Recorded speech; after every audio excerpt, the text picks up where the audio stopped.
शाह ऐं मुंहिंजा सभु सिंधु दरिया बचायो तहरीक जा अॻुवाणो मेड़ वासियो अस्सलाम वालेकुम। जी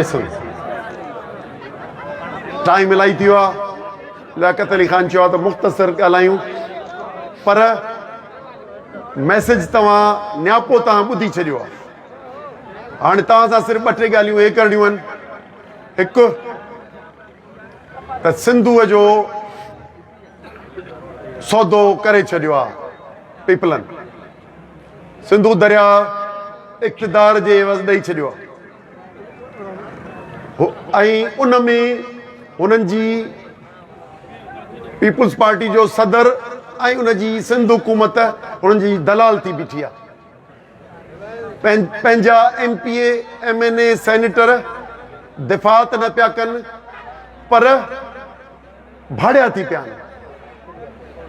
न सिर्फ़ु एतिरो, पर हुननि इहो कयो आहे असीं तव्हांखे ख़त पिया लिखंदासूं, पिया ॿ टे बयान ॾींदासूं, तई तकिड़ो ठाहे वठो, 6-12 महीननि में कम लाहे वठो।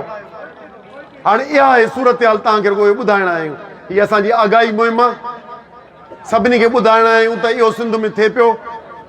असां ही 6 महीना अॻु जॾहिं ऐलान थियो, 7 महीना अॻु गॾिजी वेठासूं ऐं सलाह कईसूं त हुकूमत त सौदो करे छॾियो, वठण वारनि वठी छॾियो, ताक़तूं हिकिड़े पासे आहिनि, वर्दी ताक़त हिकिड़े पासे, वफ़ाक़ी हुकूमत हिकिड़े पासे, सिंध हुकूमत उन पासे, ऐं जीअं 1 यूनिट में भाड़िया थिया खोड़ सिंध जा मेंबर, तीअं असांजा भाड़िया थी पिया आहिनि MP MNA सेनेटर, जेके तव्हांजा बि हूंदा, मेड़ हूंदा, दादू हूंदा, तव्हांखे त मुड़ुसु माण्हू लॻंदा हुआ, पर जेको पंहिंजे वतन जे पंहिंजे माण्हुनि जी रोज़ी फुराए, पंहिंजो दरिया खपाइजे, इन खां वॾो दलो ॿियो केरु ॾींदो?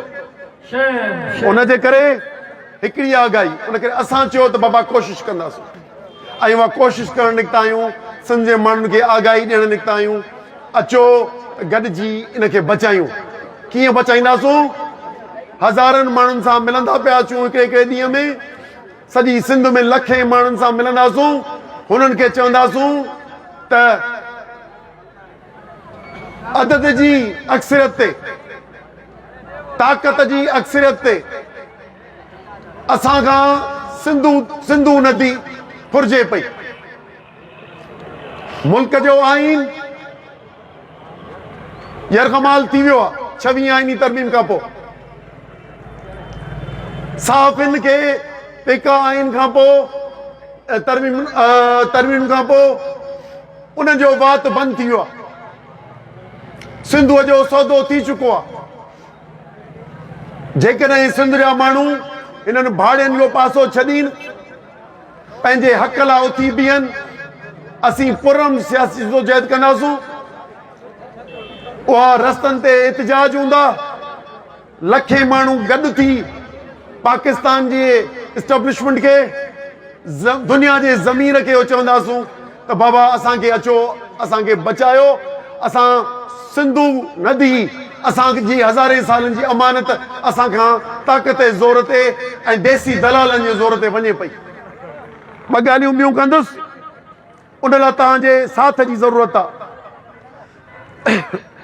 हिकिड़ो कल्ह CM पंजाब चयो आहे त CM पंजाब कह रही हैं कि हम ग्रीन पंजाब इनिशिएटिव है। मैडम, पाकिस्तान एक फेडरेशन है। आप अगर हमने तो पानी सब दरियाओं का मिला दिया है, 3 दरिया बिक गए 1962 में, झेलम, चनाब, इंडस और काबुल और दूसरी नदियां बची हैं। उनमें से जो हिस्सा है अकॉर्ड का, उससे आप तजावुज करके आगे जा रही हैं।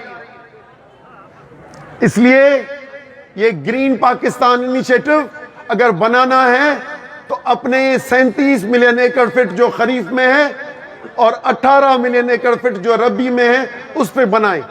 लेकिन اب جو کینال نکل رہے ہیں وہ گریٹر تھل کینال کی شکل میں ہو، چولستان کی شکل میں ہو، تھل کینال کی شکل میں ہو، یہ انڈس سے نکل رہے ہیں اور سندھ کے پانی کا حصہ لے رہی ہیں.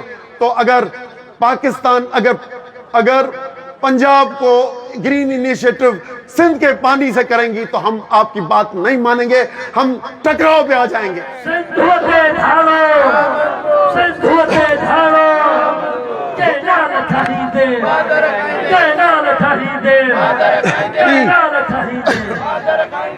हाणे ही सभु मसलो पाण सां छो थियो आहे? देसी दलाल न हुजे, ही तव्हां MP अलाए केरु आहे, जेको बि जेका बि अथसि, पर हिकिड़ी शइ कान अथसि, उहा अथसि गैरत कान अथसि. जेको तव्हां MNA आहे, घणो मुड़ुसु माण्हू मुछूं हूंदुसि, गाॾियूं हूंदुसि, हिकिड़ी शइ न हूंदुसि, उहा गैरत कान अथसि. उहा ज़रदारीअ खां वठी हुनजे पुछ ताईं कंहिं वटि गैरत आहे ई कान. आखिरी ॻाल्हि, मैंने एक तकरीर सुनी है आज, मेहरबानी हमारे दोस्त ने अभी मुझे आते हुए दी, हमारे खलीफा वर्दी ने तकरीर की है और अपना मिशन बताया कि पाकिस्तान को तरक्की के लिए ये मेरा विजन है. हमने मुशर्रफ डॉक्ट्रिन भी सुनी है, हमने बाजवा डॉक्ट्रिन भी सुनी है, हमने ज़िया डॉक्ट्रिन भी सुनी है, अयूब डॉक्ट्रिन भी सुनी है.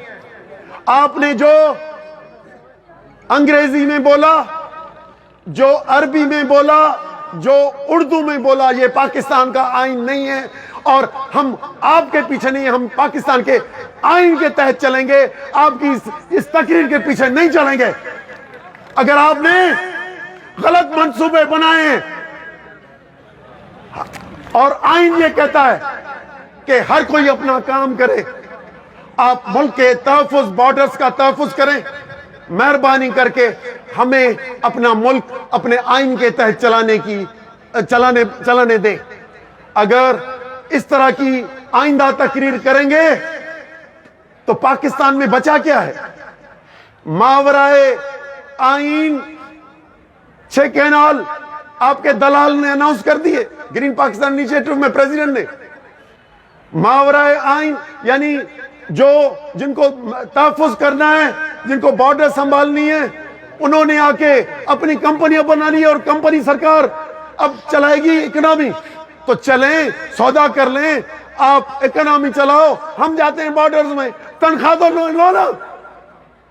इसलिए बात सीधी करें, ये अरबी, अंग्रेजी और उर्दू हम पे झाड़ने की कोशिश न करें. मुल्क चलेगा तो आइन के तहत चलेगा. अगर सिर्फ हिकिड़ी शइ रहिजी वई आहे, हाणे आइन खे केरु नथो पुछे, सदर पाकिस्तान नथो पुछे, वज़ीर आज़म नथो पुछे, असांजा चङा मुड़ुस वर्दी वारा नथा पुछनि. हवस थी पियो आहे, आइन खे मञण लाइ तयारु न आहिनि. हिकिड़ी शइ असांजी गॾु आहे, हाणे आइन न आहे त पोइ ही वफ़ाक़ कीअं? पर हिकिड़ी गॾु आहे, उहा आहे सिंधु नदी, जेका चइनी सूबनि मां लंघे थी, गॾिजी पाणी पीऊं था. ऐं उन सिंधु नदीअ खे मारीनि पिया. मोल नदी कंहिंखे चइबो आहे? जेका शुरूअ खां वहे समुंड ताईं पुछड़ी न करे, उनखे मोल नदी चयो. अगर सिंधु को भी आप डेड रिवर बनाएंगे तो फिर हमारे फेडरेशन में साथ रहने की कोई जंजीर है ही नहीं. आइन चला गया, मिल्कियत चली गई, इस रिवर को भी डेड करेंगे तो कैसे चलेगा? इसलिए हम आपसे गुजारिश करते हैं कि मावराए आइन चलने का जो धंधा आपने किया है बंद करें और मावराए आइन ये जो 6 कैनाल आपने अनाउंस किए हैं ये वापस लें. ये सिंध के मफाद में है, ये पाकिस्तान के मफाद में है. मेहरबानी कीजिए.